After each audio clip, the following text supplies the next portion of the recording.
Canada. Today we are here with Dean Blundell. I have always been a long-time fan of his, and so I was surprised as shit as anyone when I saw his Twitter feed looking for a cannabis weed guru guy. Phil. I automatically applied, and within an hour we were talking, and it's amazing that the stuff that we've been talking about lately. And what was Dean Blundell's aha weed moment? Is that a question? Yeah. I love the start of this. Before we started, you go, I hate doing stuff with you because you're fly by the seat. Yeah. Right? Aha weed moment. I don't, Yeah, the whole liquor, cannabis is better, maybe I should go down that road. You know what? I think it was out of necessity that I found it because of what I was struggling with at the time, right? Like I was drinking a lot and I was really unhappy and drinking because I was unhappy. So, you know, there's a million reasons why I tried it. I didn't try it until I was probably about 6 months sober. And I use sober like it's a cool word to use, or alcoholic. Was I an alcoholic or am I sober? Those are the questions that people will ask now because I use cannabis, right? Right. So, and I am, you know, because it's a plant. And so when I decided to get sober, or when I decided I didn't want to drink anymore because of what it was doing to me physically and mentally and emotionally and where it was, I started to ask questions. You know, the same people that I asked for help from when it came to therapy or when it came to, getting processes in place to stop drinking were the same people I asked about cannabis because of what I was reading and what I was hearing and the stories that other people had about not being on antidepressants or, you know, getting out of a bad medical spot or pain relief. You know, and I think when you've lived a life like I have, you know, anything that helps you be a healthier person is of interest. So I don't know if it was an awakening or if it was just me saying, okay, now I can look around for something and I was very careful. I didn't just start smoking all kinds of dope. I just made sure that I knew what I was doing and talked to the right people. So, you know, and it's obviously made a massive difference in my life. And how has that cannabis journey been for you so far as of late? Good. Good. You know, the journey, I don't know, would you call it a journey? I find that dramatic. I would say that the things that I've learned, because I don't want to go backwards, so you have to learn if you want to go forwards. You know, I can't remember who said it, but he said the difference between happiness and knowledge are the people that a man or a woman meets and the books that they read. That's the only difference. It's the only way you're going to get better. So, you know, I tried to be really careful because of when you drink too much or when you're sad or depressed or you got anxiety for a number of reasons, people that go through it, you don't want to go back to that darkness. So I had to be really careful with what it was that I chose to use, when I would use it, how I would use it. I couldn't use it if I was stressed out. I couldn't use it if I was going to a party. That was my thing because I thought I need to get better and experience the reality of life before I disconnect. And I found that cannabis didn't make you disconnect. Cannabis accentuated where I was and how I was feeling at the time. And right. So, you know, I had to learn the differences. I don't smoke sativas for a reason. I know that there's an indica and a sativa. I know that I err on the side of caution when it comes to all that stuff because sativa makes me racy. A lot of it does. And you know, you go through these stores or catalogs now, right? Yeah. And you see like, you know, Alaskan Thunder Dick or the elephant's anus or whatever. And you're like, you know what? I wish they had names. I wish they had names for these according to how you wanted to feel, not according to, you know, how fucking high a guy was when he spliced that plant. Right. So, and then this week you got introduced to CBDs. Yeah. That's a whole new world. Yeah, and so that was, you know, to me, I don't want to call it a miracle, but to me it was like because I'm so careful. I've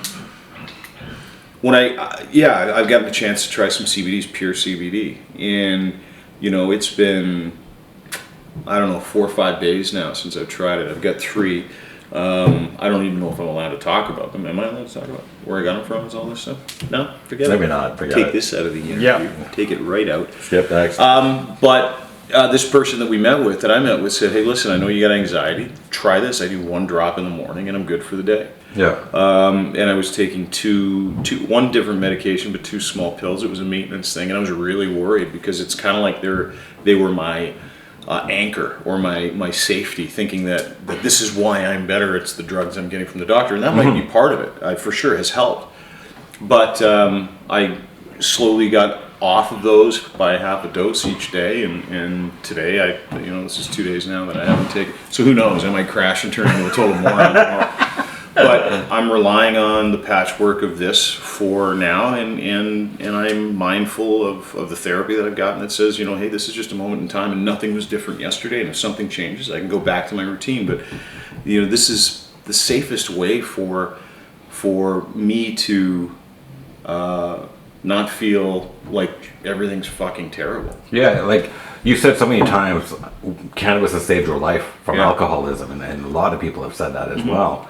Yeah. And that's something that you really, I found that you're really positive about. You want to preach to that about cannabis could be the exit drug. Yeah, and I'm shocked that it is, but my sponsor, who's call him sponsor. These are all AA terms, right? These terms. A buddy of mine who hasn't drank for 30 years. Yeah. Very much a proponent of it.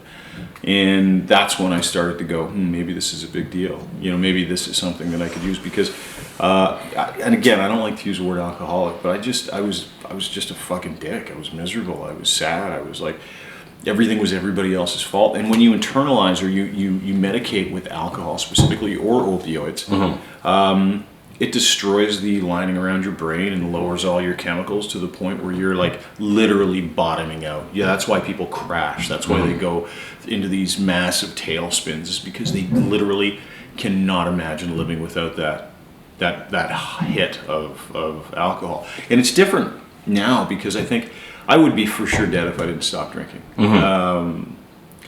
Just because I didn't want to be here. It wasn't like medically speaking I would be dead in 5 minutes.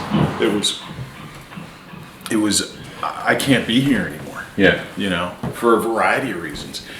And cannabis is part of that journey that helped me out of that. But I mean, it comes with a bunch of other stuff, right? Like cannabis isn't, and weed, as they say, isn't a miracle drug. I mean, what they're doing with it is incredible. What they're doing with it to help people live a healthy, happy life is unbelievable. But that comes with therapy. That comes with the ability to go and talk to somebody or help somebody and live out of yourself.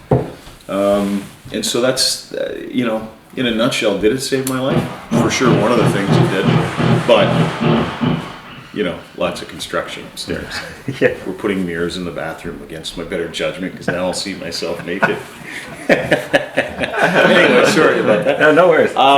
But yeah, I don't attribute cannabis to saving my life. I attribute cannabis to giving me the opportunity to save my life, which would not have been there because after 4 or 5 months, I was just as miserable not drinking as I was drinking. Right. I was like, when is this going to end? When can I get back to normal? And cannabis gave me the ability to not to be high and use that as an excuse, but CBD specifically. Yeah. And the strains that I use gave me the ability to feel good enough about myself to continue my journey, and that's all I needed.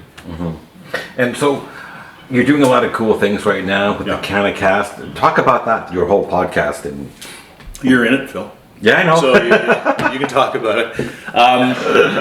It's incredible. I think when we started the podcast, and I didn't want to do podcasts or anything with a microphone for probably 2 years. Yeah. And then when we finally started to do the podcast, and Darren and I got together, and it was a part of my life and I was healthy enough that I wanted to share that stuff. And I talked about my journey with, where I was and what I needed to do to get out of help and to give help. And online on the website all the time, and not all the time, 3-4 times, but enough that, the response, the hundreds, and I got hundreds of responses from people, that it made me aware of sharing my story and the impact that it would have on others.